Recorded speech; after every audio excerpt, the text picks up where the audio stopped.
안녕하세요. 영화당 시간입니다. 저는 이동준입니다.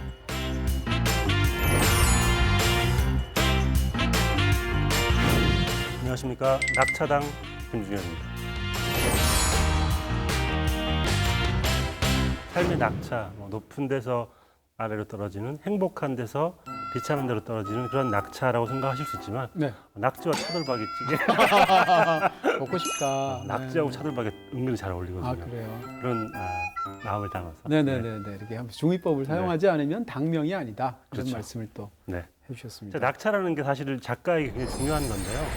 아주 기쁜 상태일 때, 아주 슬픈 상태일 때 두 개의 감정을 다 알고 있어야지 그 낙차에서 생기는 감정들을 쓸 수 있기 때문에 스스로 글을 쓸 때도 정말 기쁜 상태를 몰아서 막 해보고 슬플 때는 정말 모든 게 네. 바닥으로 떨어지는 것처럼 스스로 느껴야 됩니다. 그런 식의 감정 연습을 많이 하는 것 같아요. 그러면서 저는 낙차야말로 작가가 가져야 할 아주 중요한 운동의 법칙이다라는 생각이 듭니다. 그렇습니다. 오늘 바로 그런 연장선상에서 주제를 골랐다고 할 수 있을 텐데요. 일단 이런 주제를 고른 것은 표면적으로는 데란 아로노프스키의 마더라는 작품에 맞춰서 네. 고르기도 했는데요. 그보다 저는 사실 이런 영화들을 굉장히 관심을 갖고 있는 부분들이 있고 일단 주제를 굉장히 독특하게 잡아봤습니다. 네. 전락의 스펙터클 네. 이렇게 한번 잡아봤습니다. 이런 식으로 하나의 테마를 가지고 영화당의 영화를 꾸며본 게 많지 않았고 거의 없죠. 네. 노력하는 영화당이 아닌가 싶고요. 지난번에는 영화 음악도 다루고 제가 보기에는 데런 아로노프스키를 하고 싶은데 블랙스완 한번 했고 이미 그리고 너무 잘 알아. 네. 그래서 아마 에로노프스키를 두 편을 하려고 그랬는데 할 게 없는 거예요. 네. 블랙스완은 이미 했고. 레퀴엠하고 어울리는 영화가 매그놀리아이니까 네네. 같이 한 게 아닐까라는 추측이 들고요. 저는 이번 레퀴엠을 처음 봤는데 네네. 충분히 매그놀리아와 함께 엮을 만한 영화다라는 생각이 듭니다. 그럼요. 네. 저는 사실 에로노프스키의 최고작을 지금까지도 레퀴엠이라고 생각하는데요. 어쨌건 이 레퀴엠과 매그놀리아를 합쳐서 매그놀리아는 폴 토마스 앤더슨 영화죠. 네. 폴 토마스 앤더슨은 현존하는 최고의 미국 감독 중에 하나라고 생각하는데 폴 토마스 앤더슨에 대해서는 저희가 따로 특집으로 또 다룰 예정이다. 이런 네. 말씀을 미리 드리고요. You float like a feather in a beautiful world. I wish I was special. You're so fucking special. He's watching you do it! I will lend you But my I'm a celebrity creep. fight. I'm sick! I'm sick with all around me and you and my life. What the hell am I doing here?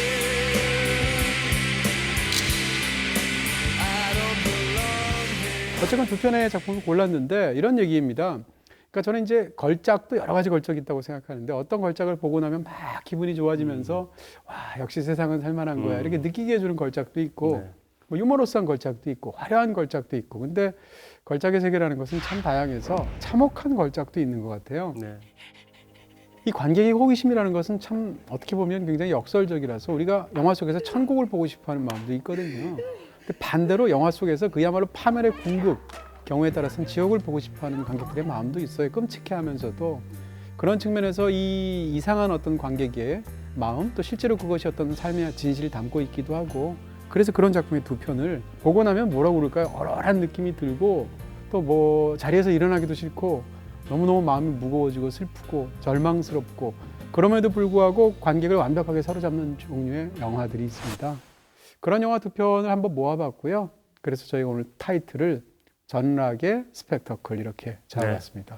그에 맞춰가지고 또 이런 주제를 고르셨으니까 1분 브리핑 역시 이 주제에 걸맞은 브리핑이 돼야 되지 않겠습니까? 그래서 전 전락이라는 게 시각적으로 일단 위에 있다가 떨어지는 거잖아요. 네네. 그래서 그래프로 오늘 이야기의 구도를 한번 그려봤습니다. 제대로 한번 낙차를 네. 보여주실 것 같습니다. 네, 1번 브리핑입니다. 어느 때보다도 감명하면서 네. 확 눈에 들어오네요. 제가 그래프를 한번 쓴 적이 있습니다. 예전에 로맨틱 코미디의 이야기 패턴을 설명할 때 아주 긍정적인 방식의 이야기 패턴을 설명했다면 오늘은 전락의 방식 중에 어떤 이야기 패턴이 있을까 생각을 해봤습니다. 제가 좋아하는 네 편의 영화를 그래프로 꾸며봤는데요. 네네. 먼저 보이후드가 왜 전락이냐라고 생각할 수 있겠지만 삶의 자잘한 부분을 자세히 살펴보면 거기에는 상승과 하락, 그 기쁨과 전락이 계속 왔다 갔다 하지 않나라는 생각이 들어서 멀리서 보면 직선처럼 보이지만 이 속에 아주 자잘한 이렇게 곡선 같은 게 있지 않을까라는 생각이 들어서 보이브도 역시 어떤 전락의 이야기다라는 생각을 해봤고요. 네. 다음에 그래비티인데 그래비티도 사실은 시작하는 부분은 밝아 보이지만 실은 주인공이 그럼요. 딸을 잃은 상태에서 시작하는 이야기거든요. 마치 중력의 어떤 곡선을 그리는 것처럼 아주 느슨하게 서서히 올라와서 마지막 순간에 어떤 환희에 찬 엔딩으로 어떤 슬픔을 극복하는 것처럼 보이기도 하는 그런 장면이 있거든요. 그런 면에서 전락이 되었다가 말하자면 약간 해피엔딩으로 끝나는 식의 이야기도 있지 않을까 생각을 해봤고요. 그래프만 봐도 기분 좋으네요. 그래비티. 네. 네. 그리고 오늘 다룰 두 편의 영화인데요. 레퀴엠 같은 경우에는 일단 마이너스에서 시작을 합니다. 근데 전락을 하다가 살짝 해피엔딩처럼 보이는 지점이 있어요.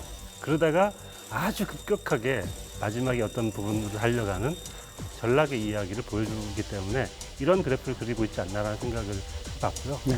그리고 매그놀리아가 저는 굉장히 중요한 이야기의 패턴인 것 같은데 하강하다가 어떤 순간에 살짝 이야기가 멈춥니다. 그래서 다시 하강하다가 마치 계단처럼 혹은 엘리베이터처럼 하강하다가 멈추고 하강하다 멈추는 장면들이 계속 반복이 되는데요. 네. 그 반복되는 장면이 사실 이 영화 굉장히 중요한 장면이어서 이따가 말씀을 드릴 것 같고요. 근데 마지막에 저한테는 약간 해피엔딩처럼 보이는데 어떤 사람에게는 아닐 수 있을 것 같아요. 마지막 이 부분, 살짝 올라가는 부분이 보는 사람들에 따라서 다를 수도 있을 것 같다는 생각을 하면서 이 전락의 곡선 같은 게 보는 사람의 감정하고도 상관이 있지 않을까 네. 하는 생각을 하면서 이렇게 네 편의 영화를 그래프로 꾸며봤습니다. 네, 반등이 있다는 데는 워낙 깊은 땅속이기 때문에. 그렇죠. 여기서 올라봐도 그렇죠. 굉장한 마이너스이기 때문에 그러니까. 네, 하지만 그래도 반등이라는 거 그게 중요한 것 같습니다. 네. 그래서 아마도 오늘 그런 이야기를 많이 하게 되지 않을까 싶습니다. 네, 자 이렇게 해서 두 편의 작품을 다른 두 편과 합쳐서 네. 곡선으로 깔끔하게 정리해 주셨습니다. And for a bonus 250, you can sing it. I'm Stanley Spector. There is the story of a boy genius Willa Cather. and the game show I'm host. Jimmy Gator. Boy genius. I'm Quiska Dunny Smith. Dying man. I'm Earl Partridge. I have a son. I'm Frank T.J. Mackey. His lost son. What did he say? Because I am not going to take care of him. What does he And want? the dying man's wife. I'm Linda Partridge. And this will all make sense in the end. I know life is getting shorter. I can't bring myself to set the scene, even when it's approaching torture. I've got my routine. 네, 두 편 중에 먼저 다룰 작품은 매그놀리아입니다. 네, 개인적으로 참 좋아하는 영화인데요. 보고 나서 좌절했습니다. 3시간 8분입니다. 그렇게 긴가요? 네, 이동진 씨가 저를 네. 음해하려고 하는, 저를 전락시키려고 하는 네. 영화를 보는데 최근에 제가 그 블레이드 러너 보면서 2시간 40분이어가지고 네. 길다 생각했는데 3시간 8분, 거기에 28분을 더 더한 188분입니다. 네. 그런데 지루하지가 않습니다. 놀라운 영화인 것 같습니다. 진짜 굉장하다는 생각이 들고요. 더군다나 이 영화를 만든 폴 토마스 앤더슨이 이 영화를 만들 때 29살이었습니다. 뭐 그렇게 생각하면 사실 뭐 20대에 만든다고 어떻고 60대에 만든다고 달라지고 이런 건 아니겠죠. 그럼에도 불구하고 20대 후반에 이미 이런 식의 영상에 대한 영화에 대한 장악력을 보여준다는 게 굉장하다는 생각이 있고요. 네. 당시 베를린 영화제에서 황금곰상을 받기도 했었죠. 그리고 이제 이 영화는 이제 배우들에 관한 얘기부터 이제 두 영화가 모두 다 할 수밖에 없는 부분들이 있을 텐데요. 누가 주인공이라고 말할 수가 없죠.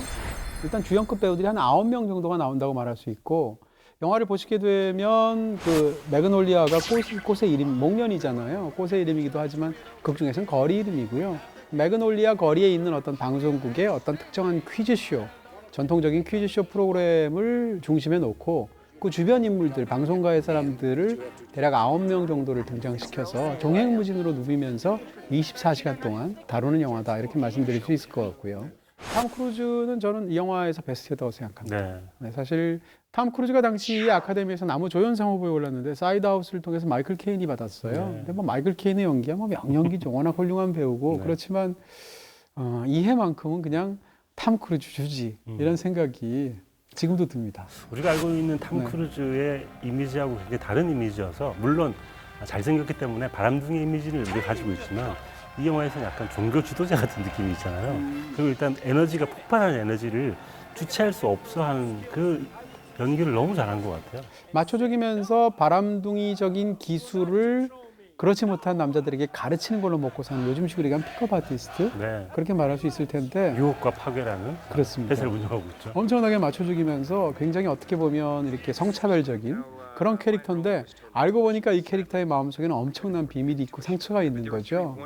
탐 크루즈는 저는 사실 연기 잘한다고 생각하거든요. 브래드 피트나 탐 크루즈는 스타성이 워낙 커서 연기력이 좀 가려지는 편인데 최고의 배우라고까지는 말을 못해도 상당히 연기력이 좋다고 생각하는데 이 영화를 보시면 탐 크루즈가 저런 연기를 해? 아마 이렇게 생각하시는 분들도 네. 많지 않을까 싶어요. 그리고 또 줄리언 무어는 제가 개인적으로 굉장히 좋아하는 배우인데 특히 줄리언 무어는 이렇게 불안에 흔들리는 눈동자 네. 이 연기는 전 세계에서 줄리언 무어를 따라갈 사람이 없거든요. 매그놀리아에서 약국 장면은 저는 줄리안 무어를 워낙 좋아하기도 하지만 그 장면은 정말 거의 그 십몇 년을 통틀어서 가장 멋진 연기가 아니었나. 그렇습니다. 네, 굉장한 그런 연기를 보여주고요. You have the balls, the decency to ask me a question about my life?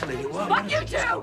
Don't you call me lady! I come in here, I give these things to you! 폴 토마스 앤더슨은 특히 이제 초반기에는 자기 영화들에 고정적으로 출연한 그런 배우들이 있어요. 예를 들면 이 영화에서 필립 시모 호프먼이라든지 존 라일리라든지 네, 네.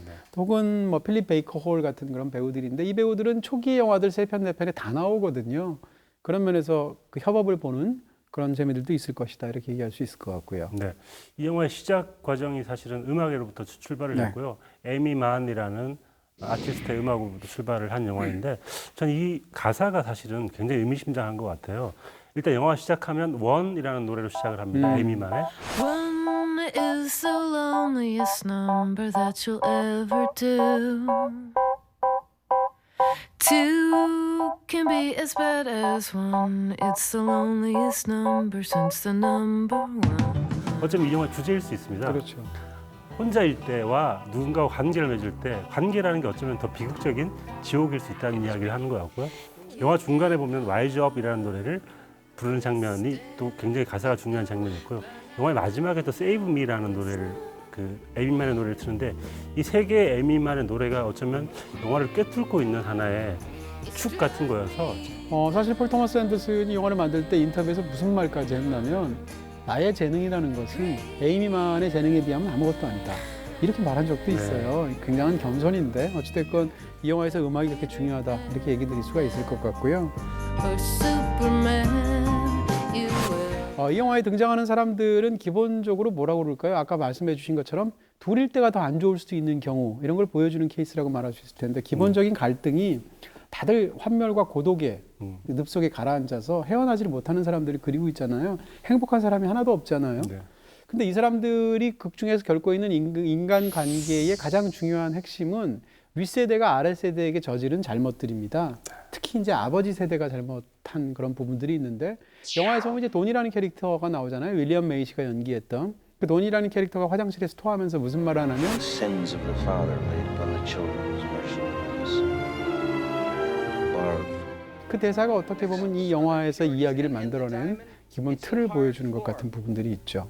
가족이니까 오히려 더 상처가 크고 또 화해하기가 어려운 부분들이 있는 거잖아요. 여러 개의 에피소드와 여러 명의 등장인물들이 나오는데 모두 가족 때문에 고통받고 있는 사람들이에요. 그러니까요. 그러니까 가족이라는 게 혼자 있고 싶지만 어쩔 수 없이 혼자가 아니고 2 혹은 3 혹은 4를 구성해야 될 집단 속에서 한 명은 얼마나 힘든 그 숫자인가라는 이야기를 하고 있는 것 같습니다.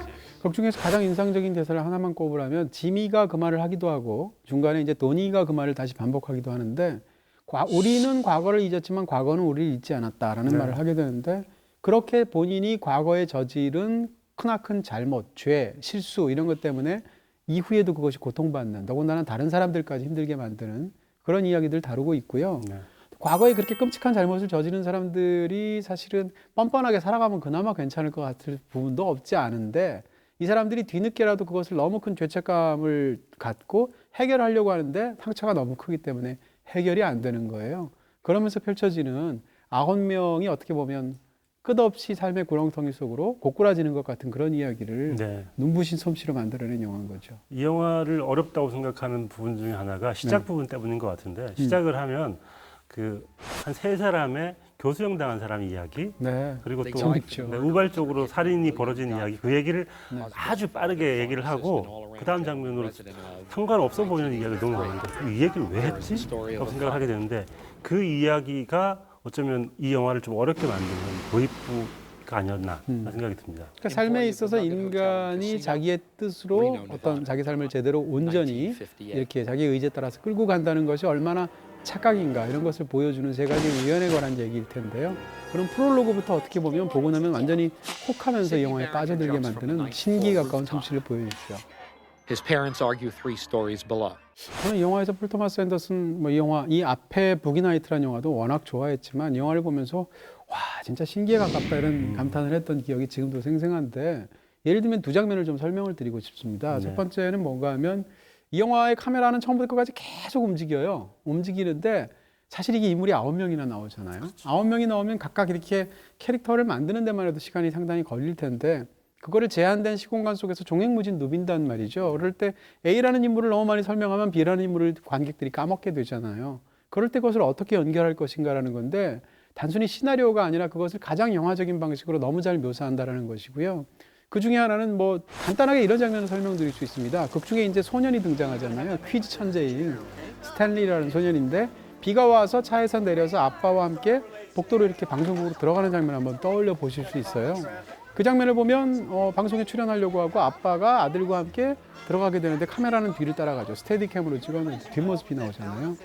그러다가 아들을 현장의 스텝한테 인계하고 아버지가 돌아 나올 때 또 다른 스텝이 지나가다 만나보고 서로 얼굴을 아는 사이니까 가볍게 인사를 나누면 아버지를 버리고 이젠 카메라가 그 스텝을 따라가죠. 근데 그 스텝을 따라가다가 그 스텝이 또 다른 지미의 비서를 만나게 됩니다. 그러면 또 역시 거기서 인계가 되게 되고 그 지미의 비서가 방으로 딱 들어가서 지미 이야기가 펼쳐지면 그때까지 이제 카메라가 끝나게 되는데 이게 이제 3분짜리 굉장히 긴 롱테이크거든요.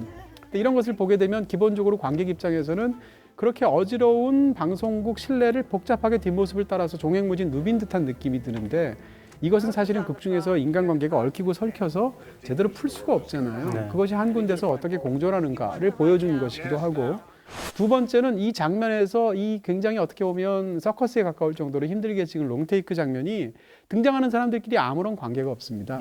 지나가다 인사하는 사람, 지미의 비서 이런 사람들 중요한 사람들이 아니거든요. 극 중에서는.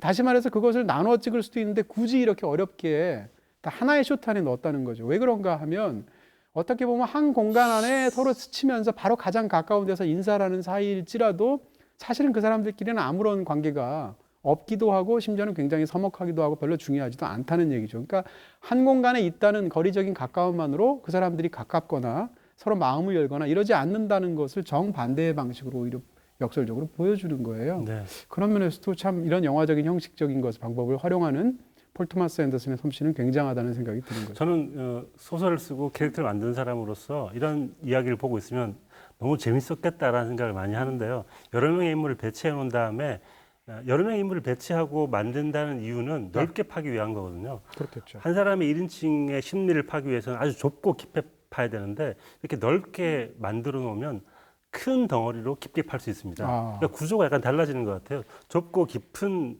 홀이냐 아니면 넓고 아주 웅장한 홀이냐인데 일단 이 영화에서는 아주 넓게 팠는데 그 넓이가 사실 나중에 깊이로 이어지는 그런 구조인 것 같습니다. 그렇습니다. 그게 사실 어떻게 보면 이렇게 수많은 인물들을 종횡무진 누비면 그것 자체가 뭐라고 그럴까요? 약간 수박 겉핥기 이렇게 될 수 있는데 그렇지 않는다라는 면에서도 놀랍고요. 제가 조금 전에 말씀드렸던 그 롱테이크 장면은 말하자면 인물들 사이를 거의 이어달리기 하듯이 그렇게 움직이잖아요. 네. 그러니까 그건 촬영이 뛰어난 케이스인 거잖아요. 그렇죠. 반면에 이번에는 정반대로 편집을 통해서 인물들과의 사이를 어떻게 암시하는가에 대해서 기가 막힌 장면을 하나 설명을 드린다면 얼핏 봐서는 이제 사실 이런 장면들을 그런 생각 없이 보게 되면 그냥 사수를 부리는 것 같고 너무 테크닉에만 신경 쓰는 것 같거든요. 근데 그렇지 않다라는 것입니다.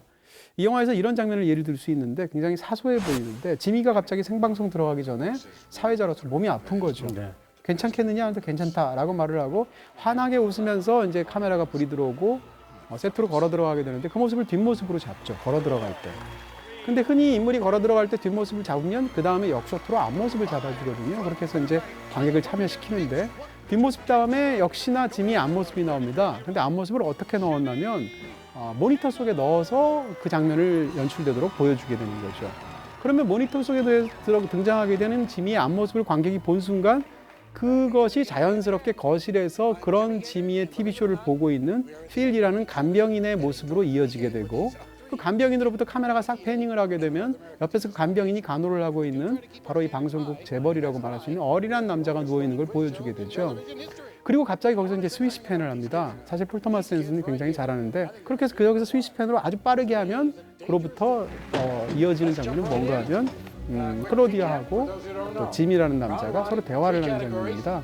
대화를 하다가 짐이 열려있는 클로디아의 빈 방을 이렇게 넘겨다보는 장면이 잠깐 나오게 되는데 그럼 그 안에 켜놓은 TV 속에서 지미가 TV쇼를 하고 있는 거예요. 그럼 다시 회전이 되겠죠. 이렇게 순환이 되게 되는데 이 장면들을 보게 되면 일단 기능이 있습니다. 어떤 기능이 있냐면 인물이 9명이나 되니까 계속 상기시켜줘야 관객이 잊어버리지 않잖아요.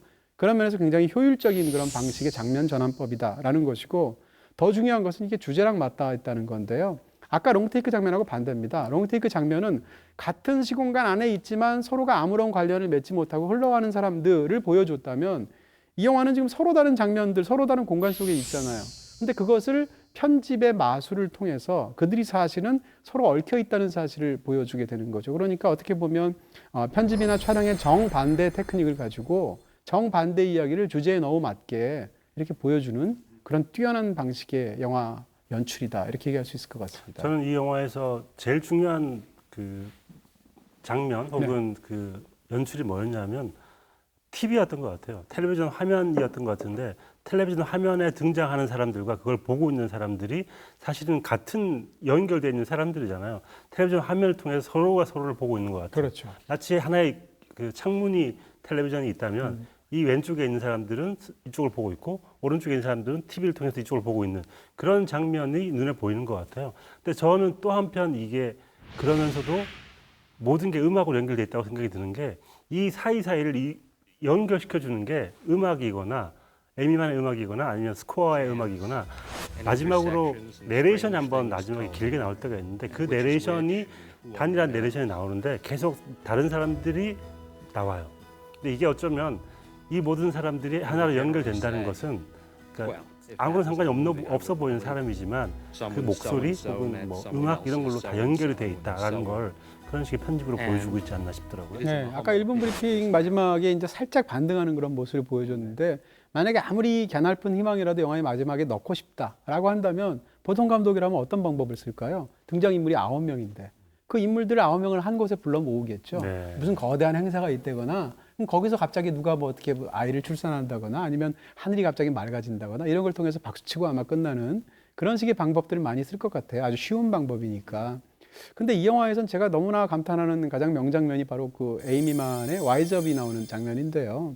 그 인물들이 각자 9명이 더 이상 어쩔 수 없을 바닥까지 다 가게 됩니다.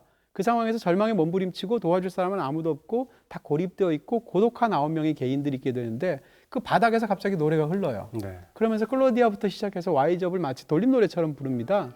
그 노래가 흐르게 되고 서로 다른 장소에 있는 사람들이 각각 이 노래를 부르는 어떻게 보면 비현실적인 장면이 나오게 되는데 그 인물들의 각각의 상황은 아까 말씀드린 것처럼 바닥에 있어요.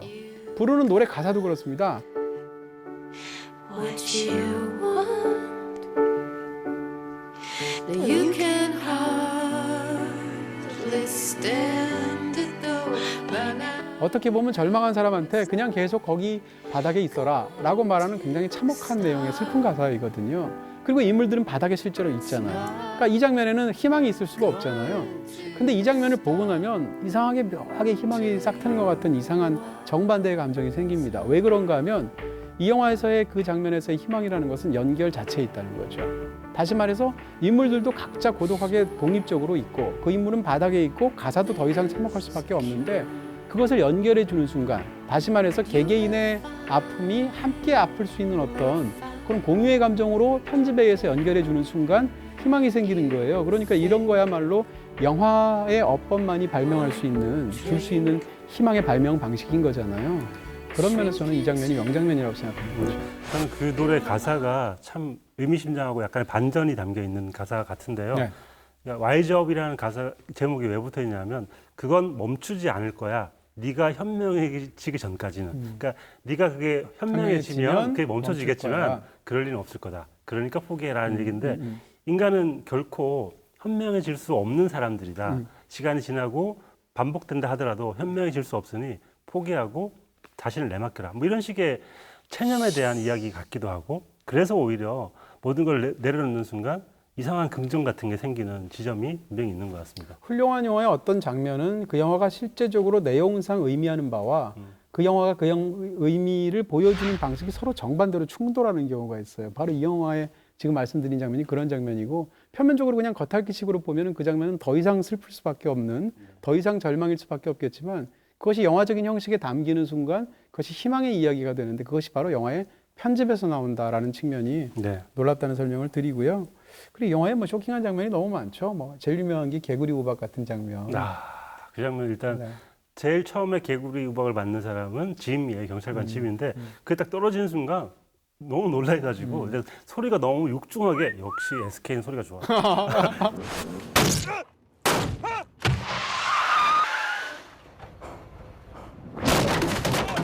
소리가 너무 육중해가지고 너무 놀랐어요. 그러니까 약간 뒤로 물러설 정도 놀랐는데 그게 나중에 더 심하게 내릴 때는 와 이게 정말 압도하는구나. 이 소리와 장면과 이 모든 걸로 이 사람을 압도하는구나 느껴지더라고요. 고무개구리를 8,000개를 만들었다는 거 아니에요? 그래서 뿌리면서 찍었고 멀리 있는 고무개구리들을 이제 CG로 만들어내는 건데 이거 자체가 왜 거기서 갑자기 그런 게 개구리비가 내리지? 설명이 없죠.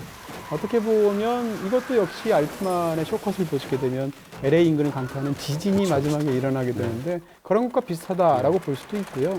그냥 환경적인 이야기를 할 수도 있고 여러 가지 느낌이 있을 수 있을 텐데 좌우지간 영화의 그 장면 자체가 워낙 장대한 느낌이 있고요. 굉장하다라는 생각이 들죠. 근데 그게 저는 뭐 여러 가지 해석이 있을 수 있지만 개구리 우박이 딱 이렇게 치는 순간 어찌할 수 없구나. 그러니까 어떤 일들은 일어날 수밖에 없고 인간은 어찌할 수 없이 받아들여야 되는구나. 상처를 입든 피하든 어쨌든 간에 그런 뭔가 생각이 들면서 마지막 순간까지 엄청나게 많은 생각을 하게 되는 장면인 것 같습니다. 그렇게 생각하면 영화의 프롤로그가 이해가 되죠. 네. 그 프롤로그에 담겨있는 감정들도 바로 그런 이야기들입니다. 네. 어쨌건 진짜 훌륭한 폴 토마스 앤더슨의 초기 걸작이라고 생각합니다.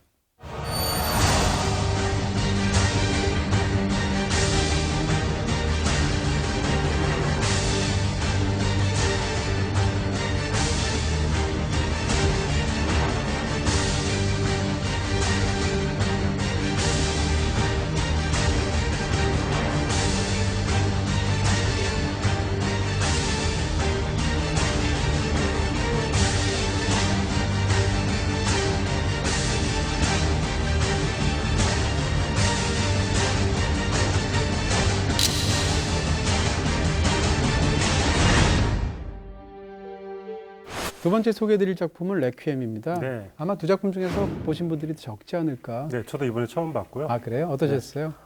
일단 데런 아로노프스키를 워낙 뭐 예전부터 잘 만드는 감독이라는 걸 알고 약간 파격적인 스타일을 추구하잖아요. 그래서 그쵸. 약간 각오를 했는데 생각보다 저는 훨씬 역동적인 편집 때문인지 금방 보게 되었고 이게 그런 식의 중독에 대한 이야기로 보고 있으니까 마지막에 굉장히 처참한 어떤 전락의 이야기여서 좀 마음이 싸하더라고요. 아로노프스키 영화들이 다 좋지는 않아요. 사람들처럼 저도 망작이라고 생각하는 영화도 있고. 저 뭐 레슬러. 등등. 네? 저 레슬러가 망작이라고 생각합니다. 아 그래요? 네. 보고 화냈었어요. 저 아 그래요? 심지어. 네. 저는 이제 천년을 흐르는 사랑이 제일 별로라고 생각하는데요. 어쨌건 뭐 여러 가지 견해가 있을 수는 있겠죠. 근데 아로노프스키는 할리우드에서 굉장히 주목할 만한 감독 중에 하나라고 저는 분명히 생각하고요. 네. 그 중에서 이제 레퀴엠을 개인적으로는 참 좋아하는데 이 영화뿐만 아니라 잘 알려져 있는 제일 유명한 영화가 블랙스완이잖아요. 그리고 이번에 또 개봉한 마더 같은 작품을 보면 공통점이 있습니다. 아로노프스키가 제일 잘하는 게 뭔가 하면 뭔가 확고하게 압도적인 이미지가 있고 그 폭발적인 이미지가 있는 데다가 그 인물들은 삽시간에 나락으로 떨어지는 그런 순간을 한 호흡에 담아서 보고 나면 진짜 몸이 아플 정도의 그렇게 파격적이면서도 과잉의 에너지를 쏟아내는 그런 영화를 굉장히 잘 만들거든요. 예, 레퀴엠의 영화에 대해서 이 영화는 마약에 관한 영화잖아요. 마약 네. 중독자에 그렇죠. 관한 그 마약이 얼마나 인간을 처참하게 만드는 거에 관한 영화인데 이 영화에 대한 평들 중에서 사람들이 모두 다 수긍하는 평이 뭔가 하면 영화 자체가 마약 같다라는 표현이에요. 네. 실제로 보고 나면 영화 자체가 사람을 완전히 사로잡으면서 보고 나면 진짜 꼼짝 못하기에 이렇게 관객 자체를 파멸시키는 것 같은 네. 그런 느낌이 있죠. 저는 마약 방지 어떤 교육 같은 걸 해야 된다면 이 영화를 보여주면 되지 않을까. 절대 안 할 것 같아요. 네, 절대 안 할 것 같아요. 네네. 이게 사람이 환각에 빠졌다가 얼마나 그게 우울해지고 처참해지는지를 시각적으로 혹은 음향적으로 너무 잘 설명을 해주고 있는 것 같습니다. 그렇습니다. 사실 할리우드 영화의 역사에서 이런 중독을 다룬 영화들이 40, 50년대부터 만들어지기 시작했거든요. 예를 들면 뭐 잃어버린 주말 같은 작품, 황금팔을 가진 사나이 같은 할리우드 고전들이 있어요. 이런 것이 이제 알코올 중독, 마약 중독 같은 걸 다루게 됐고 사람들이 요즘 제일 많이 생각하는 영화는 아마 트레인스포팅 같은 영화가 아닐까 네. 싶기도 한데 이런 모든 영화를 통틀어서 가장 처참한 중독을 보여주는 영화가 저는 레퀴엠이 아닐까 싶을 정도로 정말 영화 자체가 엄청나다는 생각이 네. 드는 거죠. 처음에는 사실 중독자와 중독자가 아닌 사람처럼 구분이 돼 있죠. 엄마는 그냥 단순히 그냥 집 앞에서 동네 아주머니들과 함께 태닝하는 걸 좋아하시고 그런 것처럼 보이는데 나중에 점점 두 사람 다 중독으로 빠져들어가는 이야기로 나중에 밝혀지는 거죠. 그렇습니다. 이런 영화는 이제 배우들 연기가 참 중요하잖아요. 에로노프스키 영화를 보면 여자 배우들이 연기를 너무 잘해요. 대부분의 영화들에서. 마더웨스트도 그렇고 블랙스완도 그렇고 뭐 이 영화도 그런데 이 영화에서는 이제 뭐 자레드 레토도 참 좋잖아요. 네. 근데 이 영화에서 단연 좋은 건 앨런 버스틴 아닌가 싶은 생각이 네. 있고요. 앨런 버스틴은 워낙 뭐 명배우죠. 예를 들어서 무슨 앨리스는 이곳에 살지 않는다 같은 작품으로 아카데미를 받기도 했고 더 유명한 영화로는 엑소시스트도 있고 그렇잖아요. 근데 이 영화에서의 앨런 버스틴은 거의 귀기설인 연기 같다. 네. 사실적으로 진득한 영화는 배우 연기가 돋보이는 경향이 많고 반대로 스타일이 아주 화려하면 배우들 연기가 죽는 경향이 있거든요. 근데 이렇게 화려한 스타일 속에서 배우들이 다 살아나는데 에로노프스키는 그런 쪽에서 굉장히 신경을 쓰는 감독 같아요. 그렇게 말씀드릴 수 있고요. 특히 이제 앨런 버스틴이 중간에 아들이 왔을 때 내가 왜 빨간 드레스를 집착하는지를 굉장히 오래 설명하는데 그때 앨런 버스틴 연기는 진짜 탁월한 명배우구나라는 네. 생각이 절로 들죠. Yeah. You notice anything about me, huh? You notice I'm slimmer? Hey, Ma. You're on diet pills, ain't you? I told you I'm going to a specialist. You'll get strung out for Christ's sake. Oh, come on. I almost fit in my red dress. 그때가 이미 다이어트 약에 중독돼 있는 상태이기 때문에 굉장히 기분은 업돼 있는데 하고 있는 이야기는 굉장히 슬픈 이야기인데 그렇죠. 그 사이에 낙차 같은 걸 계속 설명을 하거나 몸으로 보여주거나 표정으로 보여주는데 맞아요. 그 두 개의 설명을 어떻게 할 수 있을까 싶을 정도더라고요. 네, 역시 낙차당 당수다고. 그럼요. 그런 낙차가 말씀이고요. 중요합니다. 네. 근데 이제 이 영화에서 또 제일 유명한 장면 중에 하나는 일종의 빠른 클로즈업 몽타주 같은 건데 그렇죠. 네. 마약을 투여할 때 장면입니다. 그 마약을 투여하려면 일단 녹여야 될 거고 녹인 걸 주사 용액을 그 주사기로 빨아들여야 될 거고 그걸 혈관에 주사해야 될 거고 그럼 동공이 확장한다든지 이런 단계가 있는데 이거를 일단 기본적으로 편집을 아주 빨리 합니다. 쇼트를 아주 짧게 하고 그 다음엔 클로즈업을 합니다. 이런 식으로 해가지고 이걸 보는 것 자체가 정신이 하나도 없이 관객은 무엇을 정확히 봤는지도 알 수 없지만 거기에 완전히 이렇게 사로잡힐 것 같은 그런 빠른 클로즈업 몽타주를 만들어내는데 이것이 영화에서 계속 반복되잖아요. 네.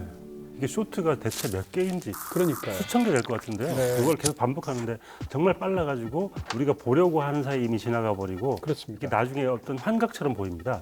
그걸 보여주는데 그게 어쩌면 하나의 중독된 사람들을 향한 어떤 표현 같은 게 아닌가 싶어요. 영화 자체가 워낙 스타일이 강하니까 그런 장면을 고정적으로 계속 넣어주면 그 자체로 일종의 운율을 전체에 네. 부여하는 효과가 있을 것이고요.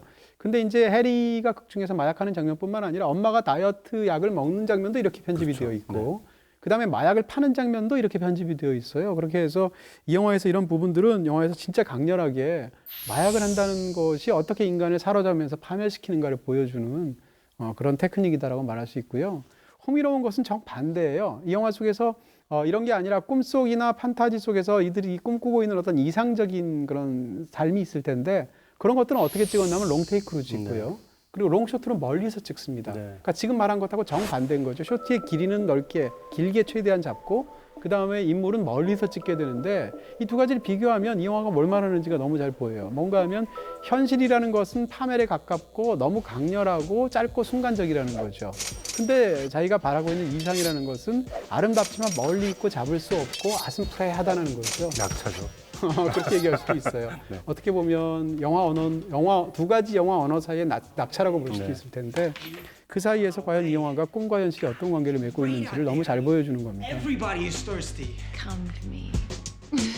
이런 영화를 보면 이제 어떤 이런 스타일의 영화를 싫어하시는 분들 입장에서는 테크닉 과잉 아닌가, 너무 감독이 나대는 게 아닌가 쉽게 얘기하면 이렇게 생각하시는 분들도 있을 텐데 중요한 것은 어떤 스타일을 어떤 테크닉을 얼마나 높은 완성도로 보여줬나가 아니라 그 테크닉과 그런 스타일이 영화와 어떤 유기적인 관계를 맺고 있는가이거든요. 그런 면에서 보면 레퀴엠은 저는 굉장히 뛰어난 영화라고 생각하는 거예요. 여기서는 레퀴엠은 카메라가 할 수 있는 모든 장난이 다 나오는 것 같아요. 일단 시작하자마자 화면 분할이 나오죠. 그리고 빠른 그 편집이 나오고 또 인물에게 클로즈업 고정으로 카메라를 달아가지고 도망가고 있는 장면, 경찰한테 잡히는 장면을 찍는다든지 카메라가 할 수 있는 모든 걸 하는데 과잉처럼 보이지 않는 것 같아요. 과잉처럼 보이지 않고 이야기에 딱 맞기 때문에 그게 자연스러운 표현법처럼 보이기 때문에 대단한 점이 있는 것 같습니다. 굉장히 독창적인 방식의 스타일이나 테크닉이 있습니다. 대표적으로 분할 화면인데 네. 분할 화면이라는 것은 사실은 요즘 뭐 모든 영화들, 범죄 영화들 이런 데서 너무 많이 쓰기 때문에 분할 화면의 기능이라는 것은 동시에 일어나는 여러 가지 상황을 중계할 때라든지 이런 식으로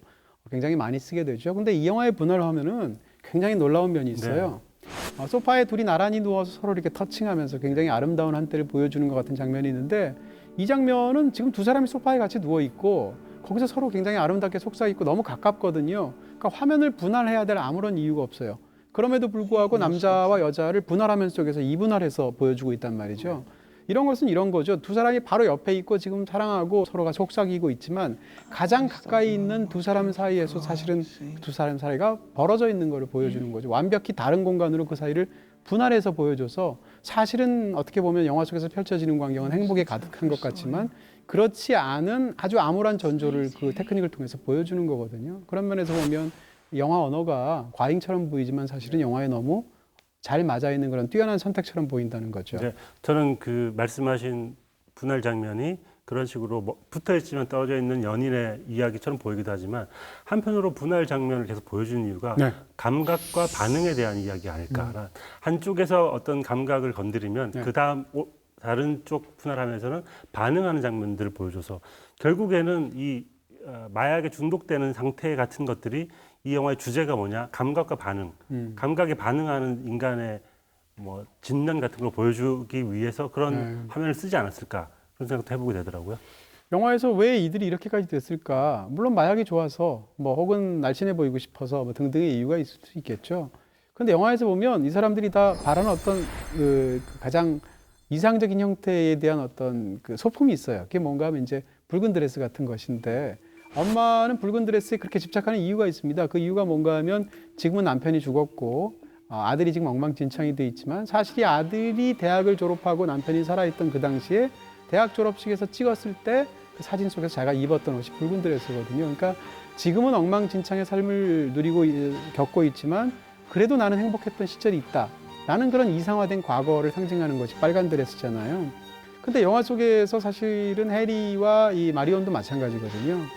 바닷가의 그 아름다운 장면 속에서 마리온이 입고 있는 것도 이렇게 빨간 드레스입니다. 그러니까 이 영화에서의 빨간색이라는 것은 일종의 이상화된 어떤 꿈, 환상 이런 것일 텐데 여기 대체되는 색깔이 있어요. 바로 오렌지색입니다. 영화에서의 오렌지색은 빨강에 영원히 도달할 수 없는 유사 빨강 같은 거예요. 어떻게 보면 꿈과 현실의 관계 같은 건데 영화에서 오렌지 색깔은 굉장히 안 좋은 색깔로 항상 나옵니다. 대표적으로 마약 상이 총격전이 일어나기 바로 직전에 오렌지를 까고 있다던가 마약을 위장한 그런 트럭이 바깥으로는 오렌지 무엇 해가지고 다른 상품으로 위장할 때 오렌지 색깔을 얘기한다던가 무엇보다도 앨런 버스틴이 극 중에서 머리를 빨간색으로 원래 염색하려고 그러는데 그 장면 너무 웃기지 않아요? 웃기죠 너무. 그러니까 좋은 미용실 가야 돼. 네. 근데 집에서 야매를 하면 안 돼. 그렇죠. 그렇게 하는 바람에 색깔이 제대로 안 나와가지고 오렌지 색깔이 되는 거죠. 이랬을 때 오렌지색은 빨강색에 영원히 도달할 수 없는 유사 빨강인 거거든요. If this is a red, I want to know what's orange.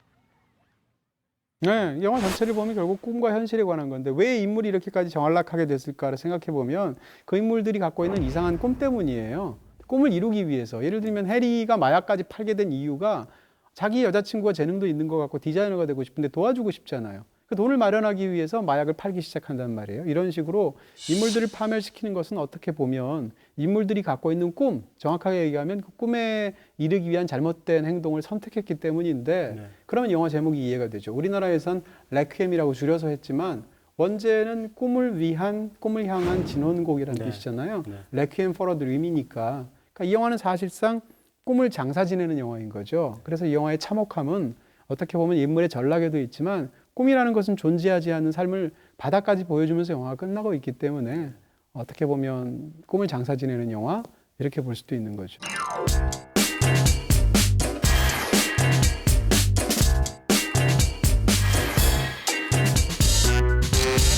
자, 이제 최고 두 편 중에서 네. 더 훌륭하다고 생각하시는 작품은 어떤 건가요? 사실 제가 오늘 당 이름을 낙차당으로 짓기 전에 네. 지었던 당 이름이 있습니다. 뭐죠? PT당이라고. 아, 폴 토마스 앤더스 당? 아니요, PT.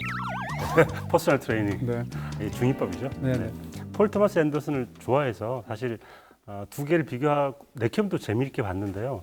비교할 수 없을 정도로 좀 매그놀리아가 더 좋았어요. 그리고 최고의 장면도 오늘은 몰아서 웬일이에요? 매그놀리아도. 네, 그 정도. 근데 그 장면을 저는 너무 좋아해서 이걸 아무리 분배의 신이라고 하더라도 빼놓을 수 없을 것 같고요. 아까 얘기를 해주셔가지고 많이 와이즈업이라는 노래를 등장인물들이 여러 번 이어서 부르는 장면인데 그 장면 보고 있으면 마치 연극을 하다가 배우들이 관객석을 보면서 이야기를 하는 것 같은 느낌이 있잖아요. 그 장면을 보는데 저는 약간 눈물이 나더라고요. 눈물이 나는 이유가 잠깐 멈추고 우리가 노래를 부르면서 좀 쉬었다 가자. 너무 힘드니까. 이런 느낌도 있고 아무리 슬퍼도 노래 한번 같이 이어 부르다 보면 약간 좋아지지 않아? 뭐 이런 의미도 있고 굉장히 다양한 의미 같은 게 있어가지고 그런 장면들을 딱 보는데 저는 최고다 생각했습니다. 네, 저는 사실 두 편 다 걸작이라고 생각해요. 네. 그러니까 둘 다 정말 훌륭한 영화라고 생각하고요. 그래도 하나를 골라야 된다면 매그놀리아입니다. 매그놀리아를 제가 워낙 좋아하기도 하고, 근데 레퀴엠도 너무 아깝다는 생각이 드는데 저 작품도 진짜 훌륭해요. 네. 근데 이제 매그놀리아가 더 좋다 이런 정도이고요. 장면도 똑같아요. 아, 그래요? 네, 어쩔 수가 없고요. 그 와이즈업이 나오는 그 장면은 영화가 희망을 어떻게 보여주지라는 데 대한 가장 창의적이면서도 가장 깊은 대답 중에 하나일 것이다. 저는 그렇게 생각이 듭니다. 네. But it's not going to stop. It's not going to stop.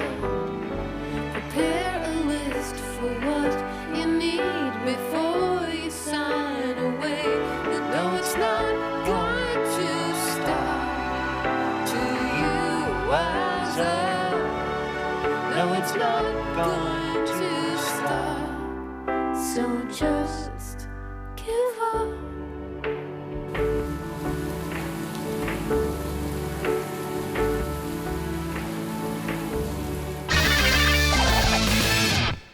자, 이렇게 해서 오늘은 전락의 스펙터클이라는 어떻게 보면 주제, 그다음 영화의 분위기 이런 걸 따라서 두 편의 걸작 영화들을 소개해드렸습니다. 재밌네 이렇게 해도. 그렇죠? 주제별로 해도 재밌네. 종종 이렇게 할까요? 네. 자, BTV에서 보실 수 있고요. 저희는 다음 주에 뵙도록 하겠습니다. 감사합니다. 다음엔 상승의 이야기를 한번 상승의 정말 밝아지는 기분 좋아 코미디를 별로 안 하는 것 같아요. 제로 필름 영화 한번 해야겠다. Tú sabes bien,